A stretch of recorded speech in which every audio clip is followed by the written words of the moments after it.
আজ বেশ কয়েকদিন পর একটু সাজুগুজু করে স্কুলে এসেছি। তো আমাকে কেমন লাগছে অবশ্যই কিন্তু কমেন্টে জানাবে।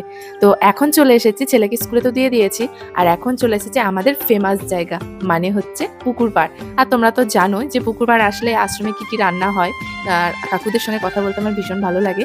তো তোমরাও অনেকেই পছন্দ করো, আমাকে অনেকেই বলো আশ্রমে রান্নাবান্নাগুলো দেখতে ভালো লাগে।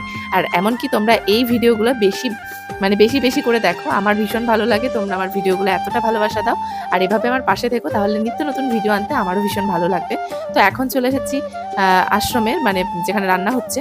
তো কি কি রান্না হচ্ছে চলো তোমাদেরকে দেখায়। তো আমি যখন রান্নার ওখানে গেলাম, কিন্তু সেরকম কেউ ছিল না, আর রান্নাও সেরকম কিছু হচ্ছে না আজকে।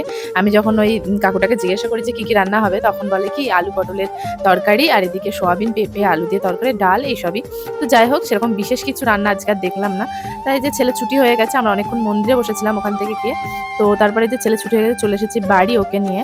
আর বাড়ি এসে যে চার মুড়ি নিয়েছিলাম, মানে আজকে সারাক্ষণই খালি পেটে থাকা হয়েছে, মানে সকালে একটু জল খেয়ে গেছিলাম সেটুকুই। বাড়ি এসে অনেকদিন পর চানাচুর তেল মুড়ি দিয়ে ভালো করে মাখিয়ে আর নিয়েছিলাম লাল চা দিয়ে খাওয়া দাওয়া করে, আর বাকি যে কাজগুলো ছিল সেগুলো সমস্তটা সেরে নিয়েছে, সকালে টিফিনটাও সেরে নিয়েছিলাম। তারপরে এই যে আমি এখন স্নান করে চলে এসেছি, আর এসে আলমারিতে শাড়ি খুঁজছি। তো আমার কোনো শাড়িটাই পছন্দ হচ্ছে না। তারপর লাস্টে এই যে মা বললো যে নতুন শাড়িটা পরবে, মানে এই নতুন শাড়িটা ছোট বোন দিয়েছে। তো সেই মতো এখনো সেলাই হয়নি, ফলস পাড়ও লাগানো হয়নি।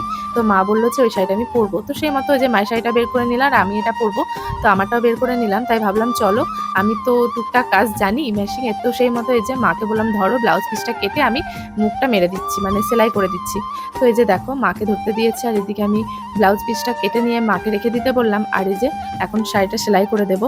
আর এদিকে আঁচল আর ধারটা আমি ভালো মতো সেলাই করে দিয়েছি, আর মাকে বললাম ফলস পাড়টা পরে বসিয়ে দেবো, মানে এখন তাড়াহুড়ো করে হবে না। তো এদিকে তো আমার সেলাইয়ের কাজ কমপ্লিট। তো মাকে শাড়িটা দিয়ে রেডি হতে বললাম, আর আমিও এদিকে নিজে রেডি হয়ে যাচ্ছি। তো তখন বাজে প্রায় 1:30 মতো, আর ছেলে এদিকে ঘুমোচ্ছে, তাই ওকে যে ঘুম থেকে তুলিয়ে এখন ওকেও রেডি করে দেবো। আর এই জামাটা নতুন, ভেবেছিলাম ষষ্ঠীতে পরাবো, কিন্তু ষষ্ঠীতে হলো না, তাই ভাবলাম চলো আজকেই পরিয়ে দিই। তো জামাটা আমার ভীষণ পছন্দ, আর এই গরমের মধ্যে এইসব পাতলা জামাগুলো কিন্তু খুবই ভালো। তো এগুলো বাচ্চাদেরকে পরালে বাচ্চাদেরও ভালো লাগবে, আর এত গরমও লাগবে না। তারপরে এই যে মাকে যে শাড়িটা সেলাই করে দিলাম, মা সেটা পরতে পারলো না, কারণ হচ্ছে এত পরিমাণ গরম। শাড়িটা একটু কাপড়টা সুতি না, কি কাপড় বলে ঠিক আমিও জানি না, কিন্তু মা যখন পরেছিল মায়ের প্রচন্ড গরম লাগছিল, তাই ওই শাড়িটা বাদ দিয়ে মা একটা নরম শাড়ি পরে নিয়েছে। তারপরে এই যে ভাইও চলে এসেছিলো, তাই ভাইয়ের সাথে স্কুটিতে ভাই আর আমি আর আমার ছেলে, তো তিনজনে মিলে বেরিয়ে পড়লাম। আর মা চলে গেল টোটোতে, কারণ একটা স্কুটিতে তিনজনের জায়গা হবে না আমার। তো যাই হোক, তারপরে যে আমরা চলে এসেছি অনুষ্ঠান বাড়িতে, মানে আজকে হচ্ছে ভোজ কাজ। তো সবার সাথে দেখা হলো, কথা হলো, তারপরে আমরা সবার সাথে গল্প টল্প করে এখন চলে এসেছি খাওয়া দাওয়া করতে।